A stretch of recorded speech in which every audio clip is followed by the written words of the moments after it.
Miss universe 2025-এ মুকুট না জিতলেও বাংলাদেশের তানজিয়া জামান মিথিলার জন্য এই ১৯ দিন এক অসাধারণ অভিজ্ঞতা হয়ে উঠেছে। থাইল্যান্ডে প্রতিযোগিতার প্রতিদিন সকাল ভোর ৫টায় শুরু, রাত ২টো পর্যন্ত চলা ইভেন্ট এবং দিনে মাত্র ৩ ঘণ্টা ঘুম।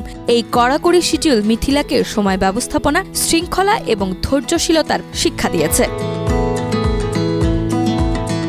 মিথিলা নিজেকে নতুনভাবে আবিষ্কার করেছেন। প্রতিদিনের ইভেন্টে নিজেকে উপস্থাপন করতে গিয়ে তিনি শিখেছেন কিভাবে আত্মবিশ্বাসী থাকা যায়, কিভাবে নিজের শক্তি ও সীমাবদ্ধতা বোঝা যায়। অন্যান্য প্রতিযোগীদের সঙ্গে বন্ধুত্ব এবং পারস্পরিক সমর্থনের সম্পর্ক গড়ে তোলার অভিজ্ঞতা তাকে সামাজিক দক্ষতা ও সিস্টেমেটিক যোগাযোগে সক্ষম করেছে।